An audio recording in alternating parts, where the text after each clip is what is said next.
What's up, guys? We're gonna do a walk around in my Cherokee. Everyone's been asking. So me and Nash, this is my son. This is like his favorite thing in the world, same as mine. We're gonna do a walk around of the Jeep and show you guys everything that I've done and all my future plans as well. So stay tuned. All right, so first of all, I think the biggest thing is the hood. A lot of people ask about it. This is a Baja fiber hood. I actually won it from them, but it's becoming a huge product now. It's just becoming a lot more popular. A lot of people are starting to put them on. A lot of people are running them. I get a lot of people who ask about the vents on the hood, and these are functional vents. The only thing is it does get water in it. It doesn't affect anything yet, but definitely is starting to kind of put a little wear on my engine, which is not really the ideal situation. So I may look at some some kind of drainage, or maybe putting an engine cover on or something in that nature. But overall, it's an awesome hood. I love it. It's really easy to put on. I did have to run hood pins. These are just like your $10 AutoZone hood pins, but they work great. Second, the fenders. A lot of people ask where I got the fenders, and honestly, these are probably the best addition that I've probably done, just because you can keep a really low center of gravity and still get the clearance that you want.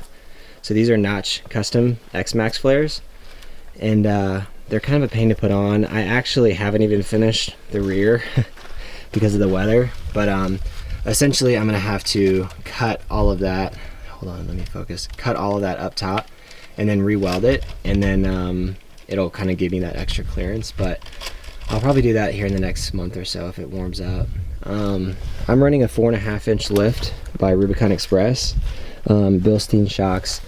Well, the front is their Rubicon Express shocks. The back is the Bilsteins 5100s.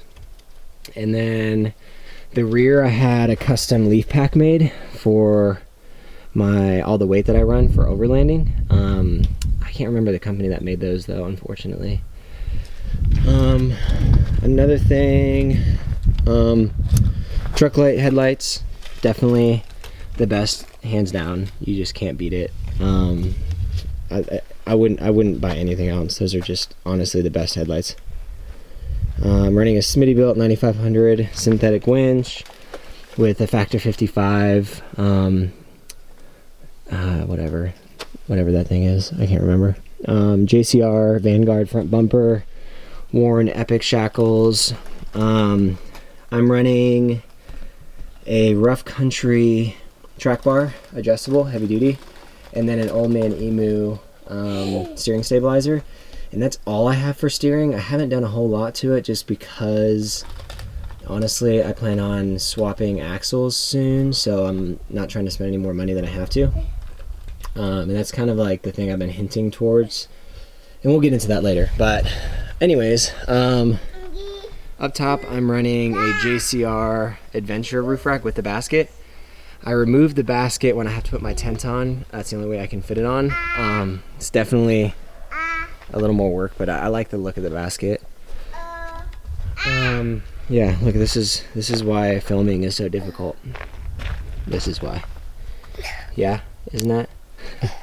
So other than that, this is the Hills Off-Road 270 Batwing Awning. Just got that put on. It's actually unbelievable. Sets up in 30 seconds. It's really cool. You should check it out. I'll put a link in the description. It's a really cool setup. The rear is a Smittybilt bumper with a tire carrier. Not really huge on the tire carrier for Cherokee. Thought I was. So once I put it on, it looks great. I love the look of it, but it's like, I think I added it up, it's like 250 pounds with the 35-inch spare. So honestly, with that extra weight, you can feel it, and it sticks out farther. So like, I mean, it sticks out like a good amount. I think it's 3 feet from the axle, or maybe even more. I can't remember what the exact measurement is. I just took it off. I like it better without it. I'll probably at some point do a different bumper that doesn't have a tire carrier, just because I think that if you run a good patch kit, you can pretty much play it as safe as you need.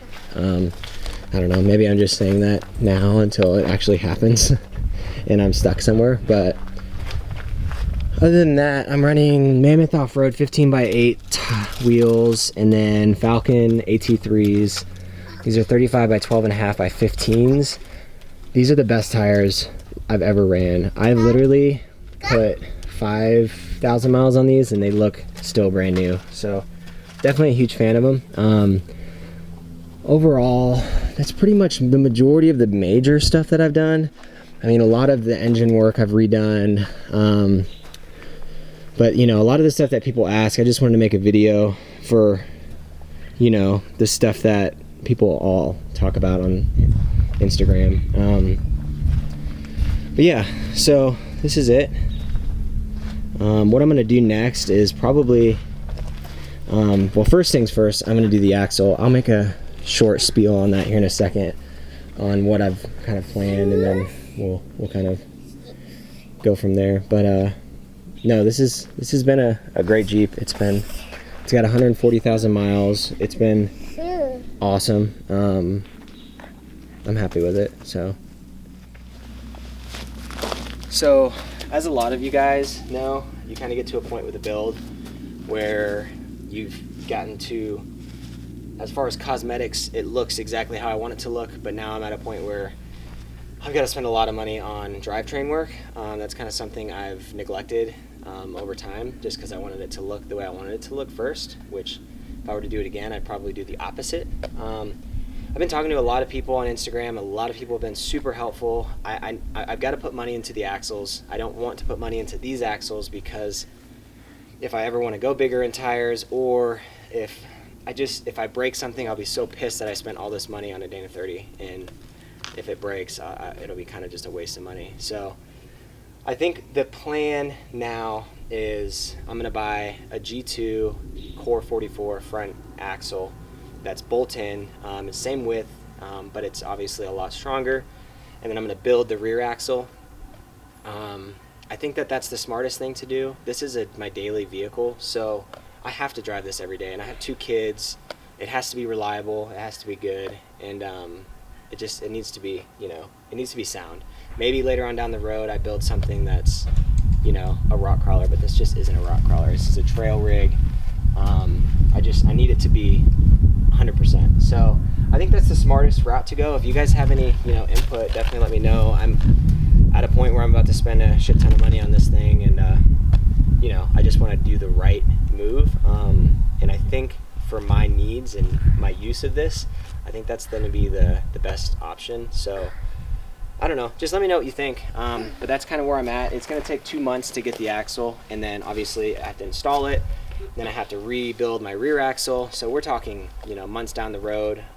I've looked into Rubicon swaps, 1-ton swaps, and they all are great, but they're a lot of money, and I don't know, it may take a lot of time and money to get it as reliable, because this thing drives unbelievable as it sits. So I want it to stay like that. So I think that running the 44 front, keeping the 8 1/4 rear, and just rebuilding it, I think that's as much as I'll ever need. And maybe after that, if you know, if we can get this YouTube thing going, maybe we'll build something bigger. Cheese, yeah, say cheese. But yeah, so if you guys have any thoughts or comments, just let me know.